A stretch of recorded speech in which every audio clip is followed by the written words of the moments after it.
semuanya. Di sini aku bakal ngejelasin tentang komunikasi kelompok. Sebelumnya, perkenalkan nama aku Era Febrianti. Aku dari KM 4605 dengan NIM 150222376. Komunikasi kelompok adalah komunikasi yang terjadi antara 3 orang atau lebih dengan tujuan untuk berbagi informasi, mengembangkan gagasan, atau memecahkan masalah, baik secara formal maupun informal, untuk mencapai tujuan yang sama. Menurut Mulyana, pada tahun 2005, komunikasi kelompok adalah sekumpulan orang yang mempunyai tujuan bersama yang berinteraksi satu sama lain untuk mencapai tujuan bersama, mengenal satu sama lainnya, dan mereka sebagai bagian dari kelompok tersebut. Untuk selanjutnya, saya akan menyebutkan ciri-ciri komunikasi kelompok. Untuk yang pertama, komunikasi berlangsung tatap muka dan adanya timbal balik. Ciri komunikasi kelompok yang pertama ini berarti para anggota kelompok saling berkomunikasi secara langsung dan menjalin hubungan timbal balik dalam proses komunikasi. Yang kedua adalah terlaksananya komunikasi atas unsur prakarsa bersama, yang berarti komunikasi kelompok terbentuk dan terlaksana atas inisiatif masing-masing individunya. Untuk ciri yang ketiga, berbentuk terstruktur, permanen, dan emosional.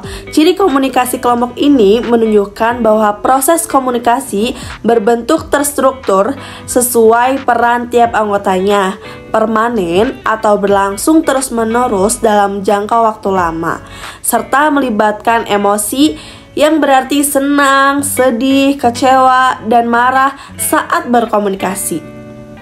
Untuk yang keempat, tiap anggota kelompok sadar dengan peranan, sasaran, dan identitas kelompoknya, yang artinya tiap anggota kelompok dalam kelompok tahu dan menyadari identitasnya sebagai apa peranannya dalam kelompok, serta sasaran atau tujuan yang ingin diraih pada anggota kelompok tersebut.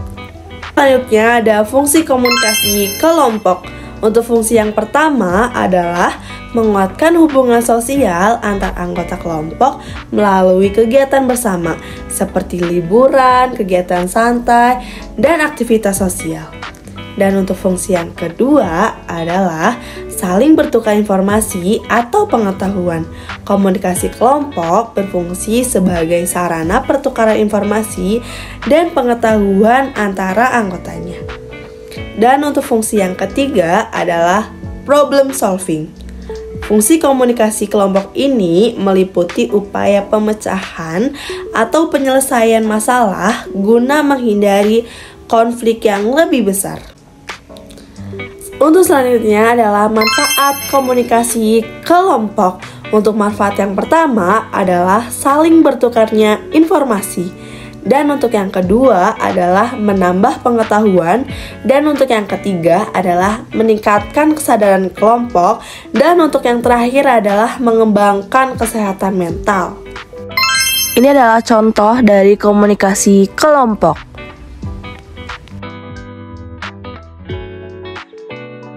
Sebuah tim adalah sekelompok orang yang berkolaborasi untuk mengerjakan suatu tugas secara bersama-sama dalam rangka mencapai suatu tujuan yang sama. Untuk dapat bergabung ke dalam sebuah tim, seorang harus mengikuti aturan dan aktivitas yang sudah ditetapkan sedari awal. Dan setiap anggota tim bertanggung jawab untuk memberikan kontribusi terhadap tim, tetapi secara keseluruhan anggota bertanggung jawab atas kesuksesan tim. Menurut salah satu ahli yang bernama Amirullah pada tahun 2015, tim merupakan bentuk khusus dari kelompok kerja yang berbeda dengan bentuk-bentuk kelompok kerja lainnya.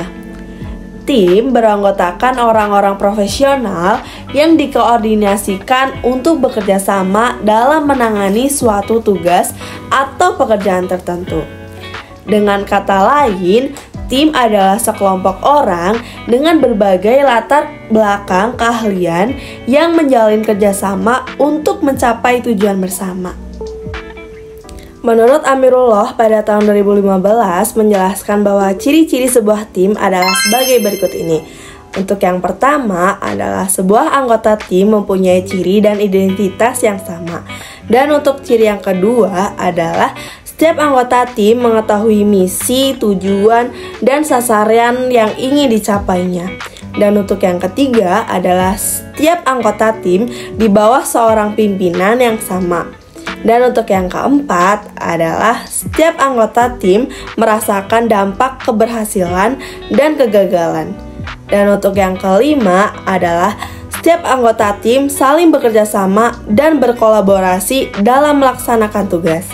Dan untuk yang enam adalah tim terdiri dari berbagai macam orang dengan latar belakang keahlian yang berbeda-beda. Pesannya, untuk para media, abang dan kakak yang ingin bertanya, kami persilahkan. Izin bertanya, saya dari perwakilan Radar Bandung ingin bertanya. Groupthink adalah keadaan ketika sebuah kelompok membuat keputusan yang tidak masuk akal untuk menolak anggapan atau opini publik yang sudah nyata buktinya.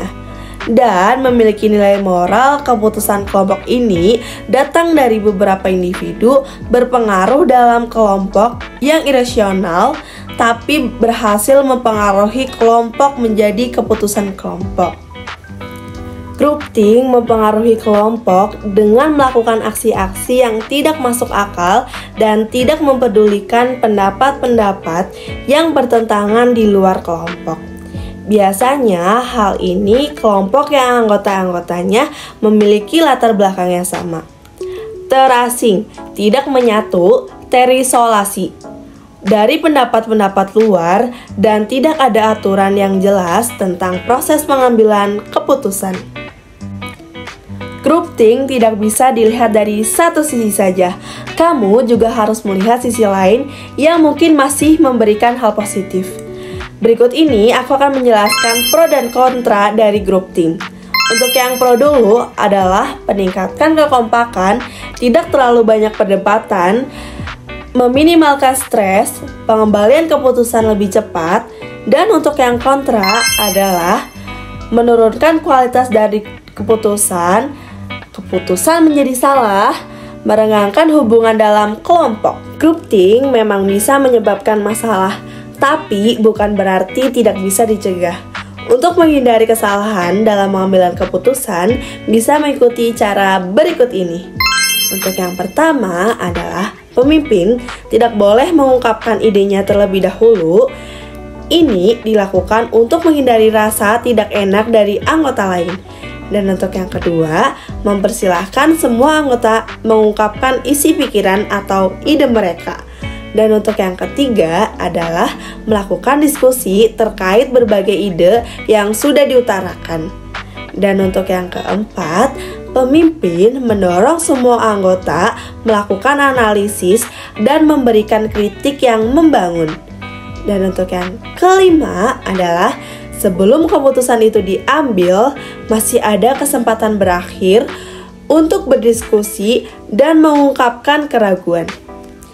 Untuk yang keenam adalah mendorong kreativitas dan ide dengan memberikan apresiasi.